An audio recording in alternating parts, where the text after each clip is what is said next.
أعوذ بالله من الشيطان الرجيم. بسم الله الرحمن الرحيم. الحمد لله والصلاة والسلام على رسول الله وعلى آله وأصحابه ومن سار على نهجه إلى يوم القيامة، ونسأل الله أن يجعلنا منهم، اللهم آمين. أما بعد، ikuzo nishimwe nta wundi bikwiriye uretse Allah subhanahu wa ta'ala. Ndasaba Allah yuko yatakina umwe Muhammad sallallahu alayhi wa sallam mu bamalayika, akanayihundagazaho amahoro n'imigisha yo nabayo mu rugo n'abasangira ngendo bayo n'abayikurikiye n'abazakomeza kuyikurikira kugeza ku munsi w'imperuka. Saba Allah subhanahu wa ta'ala yuko natwe twese yadushira muri abo ngabo, Allahumma amin.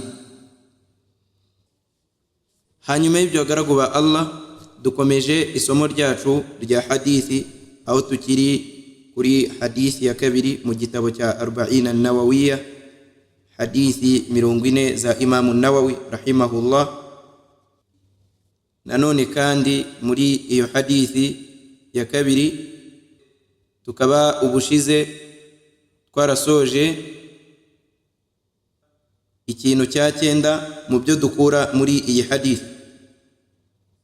Twarebeye hamwe ibigize al-iman. Jibril alayhi salam yabajije intumwa y'Imana sallallahu alayhi wa sallam ati akhbirni anil iman, ngira kukwemera. Intumwa y'Imana iramubwira iti antu'mina billah, nukwemera Allah wa malaikatihi, naba malaika ba Allah,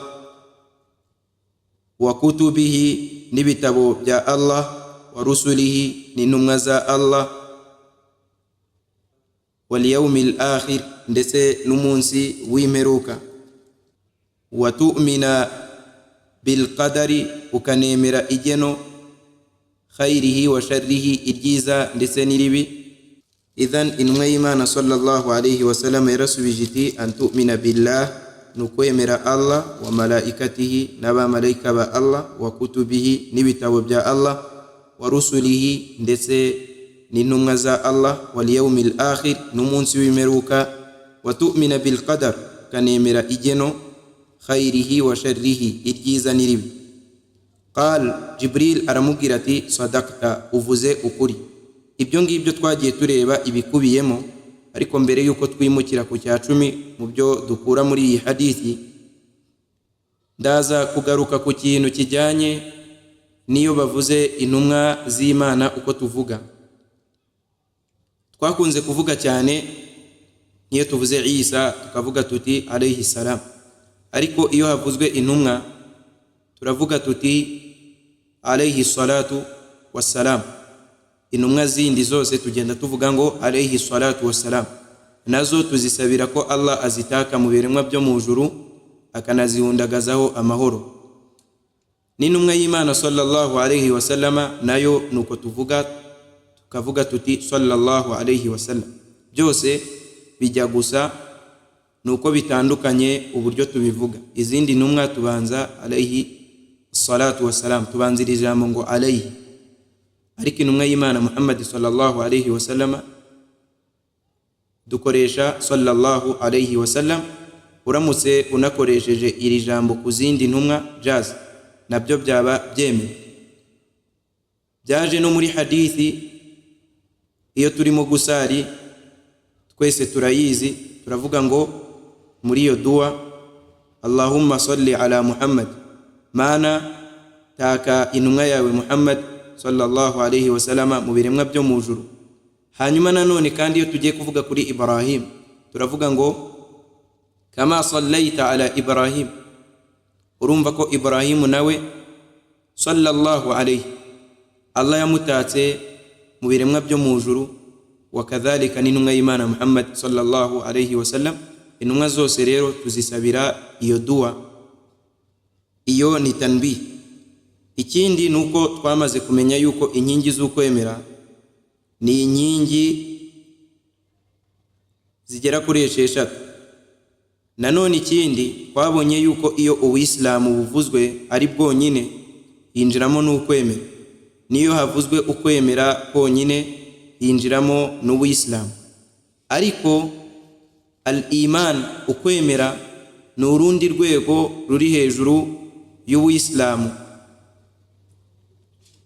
Bityo buri mwemera wese aba ari n'umuyisilamu, ariko siko buri muislamu wese ahita aba umwemera. Ibyo turaza kubibona imbere insha Allahu ta'ala. Icya 10 mu byo dukura muri iyi hadithi ni igihe Jibril alayhi salam yabajije intumwa y'Imana sallallahu alayhi wa sallama, ni igihe Jibril alayhi salam yabajije intumwa y'Imana sallallahu alayhi wa sallama, aramubaza ati akhbirni anil ihsan. Aramubwira ati akhbirni anil ihsan, mbwira ku neza. Hanyuma intumwa y'Imana sallallahu alayhi wa sallama iramusubiza uko twabibonye, an ta'budallaha. Ihsan, ineza umugaragu agira ku muremyi we, an ta'budallaha, nukugaragira Allah, nuko ugaragira Allah, cyangwa se an ta'budallaha, nukugaragira Allah ka annaka tarahu, nkaho uri kumureba. Fa illam takun tarahu, igihe uri kumugaragira nkaho utamureba, fa innahu yaraka, ukamenya ko Allah subhanahu wa ta'ala we akureba. Ahangaha turaza kuhavugaho mu buryo bukurikira. Icya mbere turaza kuvuga nkuko bisanzwe ku jambo al-ihsan. Twagiye tubona ibisobanuro bya al-Islam, tubona ibisobanuro bya al-Iman, nanone tugomba kubona n'ibisobanuro by'ijambo al-ihsan. Ijambo al-ihsan, ijambo al-ihsan iyo rivuzwe mu Barabu biba bisobanuye ukwigomwa ibyiza cyangwa se uguharanira ibyiza. Twandike ijambo al-ihsan iyo rivuzwe mu Barabu biba bisobanuye ukwigomwa ibyiza cyangwa se uguharanira ibyiza, twanakongeraho ugukora ibyiza, twanakongeraho kugira neza. Ibyo byose birashoboka. Iyo neza ishobora gukorerwa ku bantu, cyangwa se uko kwigomwa ibyiza bishobora gukorerwa ku bantu, bishobora no gukorerwa kuri Allah subhanahu wa ta'ala. Ariko twebwe hano tugiye kuvuga ibikorerwa kuri Allah subhanahu wa ta'ala. Ibikorerwa kuri Allah subhanahu wa ta'ala iyo tuvuze ineza nkuko biri muri iyi hadithi, ni uguharira Allah subhanahu wa ta'ala amasengesho. Ineza ikorerwa Allah subhanahu wa ta'ala ni uguharira Allah subhanahu wa ta'ala amasengesho. Twandike ineza ikorerwa Allah subhanahu wa ta'ala ni uguharira Allah amasengesho.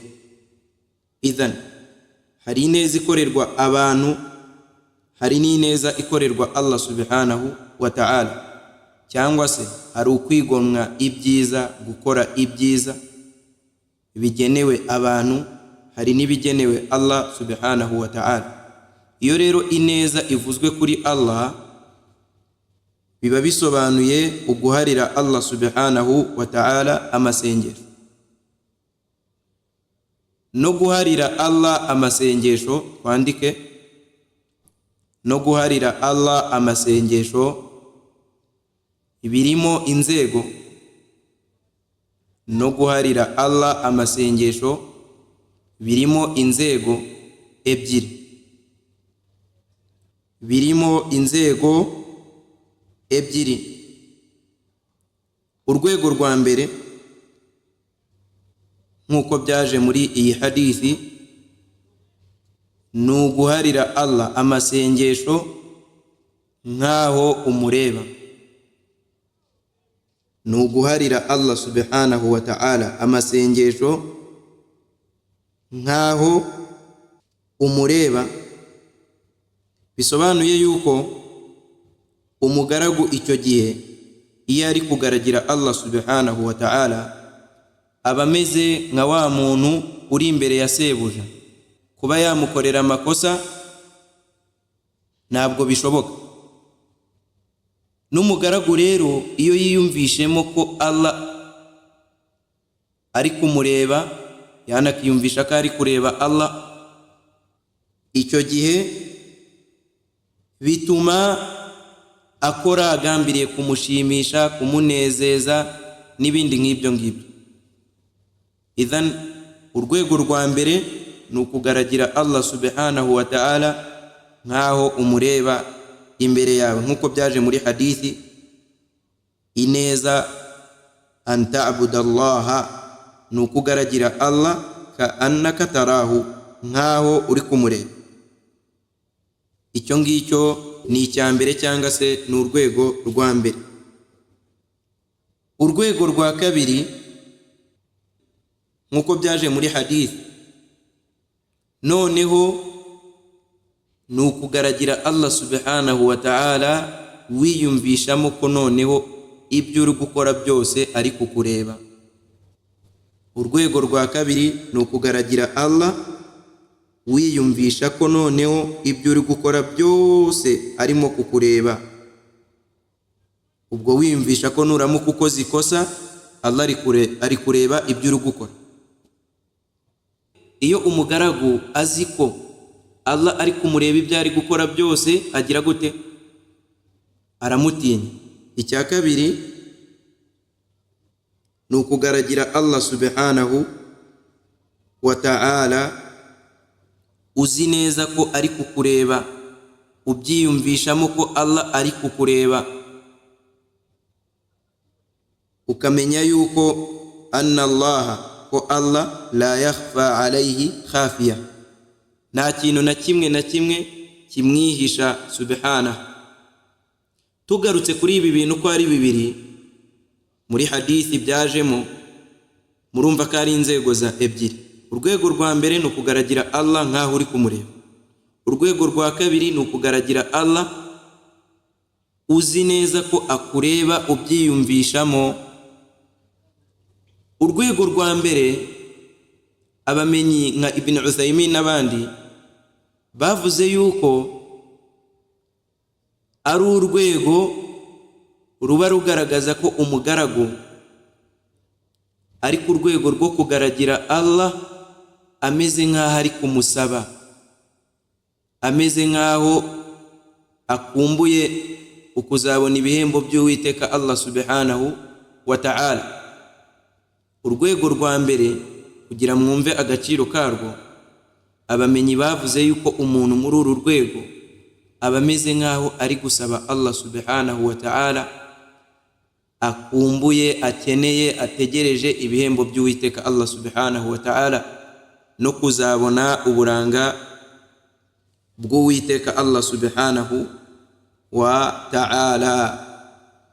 Naho urwego rwa kabiri abamenyi baravuze ngo umuntu aba ameze nk'aho atinye Allah subhanahu wa ta'ala, afite ubwoba ko Allah yamuhana aramutse akoze icyaha.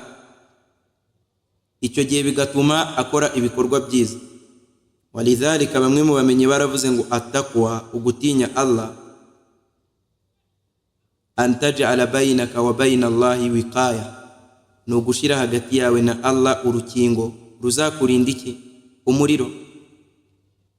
Icyo ngicyo nacyo tugomba kugira gute kukimenya. Idhan ziriya nzego ebyiri ni inzego zihambaye.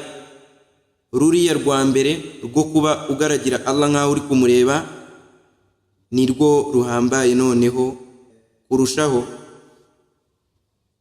Allah subhanahu wa ta'ala muri surati Yunus, Allah subhanahu wa ta'ala muri surati Yunus aya 26 yaravuze ati lilladhina ahsanu alhusna wa ziyada. Allah yaravuze ngo babandi bakozwe ineza bazahabwa ibyiza, bazahabwa ijuru, wa ziyada, banahabwe n'inyongera. Allah subhanahu wa ta'ala muri surati Yunus aya ya 26 yaravuze ati lilladhina ahsanu, babandi bakoze ineza, bakoze ibyiza, alhusna, Allah zabaha ibyiza, ibyo byiza bigamijwe ni aljanna, ni ijuru, wa ziyada, ni inyongera, inyongera igamijwe nuko Allah zabaha kubona uburanga bwa Allah subhanahu wa ta'ala. Niyi neza ivugwa kuri bara bombi, haba ruriya rwego rwa mbere ndetse na ruriya rwego rwa kabiri, kubera ko bose bakoze iki? Al-ihsan. Turasubiramo aya muri surati Yunus aya 26. Allah yaravuze ati lilladhina ahsanu alhusna, babandi bakoze ineza Allah zabahemba ijuru, wa ziyada, anabahembe kumubona. Ibyo rero ni bijyanye na al-ihsan. Intumwa y'Imana iti an ta'budallaha, ukugaragira Allah ka annaka tarahu, nkaho uri kureba Allah. Fa illam takun tarahu, mu gihe uri kumugaragira nkaho utamureba, fa innahu yarak, ukamenya ko Allah ibyo uri gukora byose yattali'u alayhi, aba ari kubireba. Fabitali, bigatuma umutinya ukirinda kumugomera. Nuru rwego rwa ihsan rwo gukora ineza kuri Allah subhanahu wa ta'ala, ni rwo rwego ruri hejuru kurusha izindi nzego zo kugaragira Allah subhanahu wa ta'ala. Byaratambutse ko twabonye al-islam, ubuislam, turangije tubona al-iman, ukwemera, n'ubu ngubu tubonye al-ihsan, ari byo ineza. Angaha kuri al-ihsan, ku neza, ni rwo rwego ruri hejuru muri izo nzego uko ari eshatu. Abamenyi bakavuga bati maratibuddin thalatha, inzego z'idini ni eshatu. Urwego rwa mbere ni al-islam, urwego rwa kabiri ni al-iman, ukwemera, urwego rwa gatatu ni al-ihsan, ni ukugira ineza nk'uko twabibonye, akaba ari rwo rwego ruri hejuru. Naho urwego rwa ihsan, impamvu ruri hejuru, twabonye aya n'ingororano zizahabwa al-muhsinin, abagize iyo neza. Naho kuba al-iman, ukwemera, biri hejuru y'ubuislamu, naho al-iman, ukwemera, ukuba ari byo biri hejuru ya islamu, byaje muri aya nabyo, aho hari abantu baje kuba abayisilamu. Bamaze kuba abayisilamu baravuga ngo twemeye Allah subhanahu wa ta'ala. Hanyuma Allah subhanahu wa ta'ala aratubwira kuri aba bavuze gutya. Allah aratubwira muri surati al-Hujurat, Allah muri surati al-Hujurat aya 14 aratubwira ati, atubwira kuri abo bantu bari abanyacyaro binjira ubuislamu. Allah ati qalatil a'rabu amanna, abanyacyaro baravuze bati twaremeye. Qalatil a'rabu amanna, abanyacyaro baravuze bati twamaze kwemera. Allah arangije aravuga ngo qul lam tu'minu, babwire uti yewe ntumwa y'Imana Muhammad, lam tu'minu, ntabwo muragira ku rwego rwo kwemera, walakin, ahubwo, qulu, muvuge muti aslamna, kwabaye abayisilamu. Allah arangije ati walamma yadkhulil imanu fi qulubikum, nta nubwo kwemera kurinjira mu mitima yanyu. Turasubiramo aya iri muri surati al-Hujurat aya 14. Allah ati qalatil a'rabu amanna, abanyacyaro baravuze bati twaremeye. Allah arangije aravuga ngo qul lam tu'minu, babwira uti yewe Muhammad ntago muremera, walakin ahubwo qulu, nimuvuge muti aslamna, twamaze kuba abayisilamu. Allah ati walamma yadkhulil imanu fi qulubikum, nukwemera ntago kurinjira mu mitima yanyu. Idhan umwemera mana almu'min ari hejuru yo kuba umuntu ari umuyisilamu gusa. Walidhalika hari abantu basigaye ku zina gusa rya Islam. Dusaba Allah ko yaduha iman, nanone kandi akaduha ikirenzeho aricyo al-ihsan. Hano tugahita dukuramo mu ncamake ko buri muhsin, buri muntu ufite ihsan twamaze kubona aba ari umwemera ari n'umuyisilamu. Nanone buri muntu ufite ukwemera ariyo iman aba ari n'umuyisilamu. Izo ni inzego eshatu, buri rwego ruri hejuru y'urundi. Duharanire rero kugera ku rwego ruhanitse, twereze Allah amasengesho. Tunabimenye ko kwereza Allah subhanahu wa ta'ala amasengesho ni imwe muri kondisiyo yo kwakirwa kw'ibikorwa. Iya kabiri, kondisiyo ya kabiri ni ukugaragira Allah subhanahu wa ta'ala nk'uko intumwa y'Imana yabitweretse. Izi kondisiyo zombi zigomba kuboneka umugaragu uri kugaragira Allah subhanahu wa ta'ala. Al-ihsani rero ibisobanuro byayo twabibonye, nanone twabonye ibice bibiri biyigize cyangwa se inzego ebyiri. Tunabona ko ari rwo rwego ruri hejuru ndetse na aya ivuga kuri urwo rwego. Reka duhagarariye ahangaha, icyo ngicyo akaba ari icya 10. Ejo insha Allah ta'ala tuziga icya 11 aricyo cya nyuma, turebera hamwe ibijyanye n'umunsi w'imperuka, ibimenyetso intumwa y'Imana sallallahu alayhi wa sallama yavuze. Naqifu inda hadha al-qadar, dusaba Allah ko yaduha gusobanukirwa no gushira mu bikorwa. Subhanallahi wa bihamdihi, subhanaka Allahumma bihamdika, ashhadu an la ilaha illa ant wa astaghfiruka wa atubu ilayk.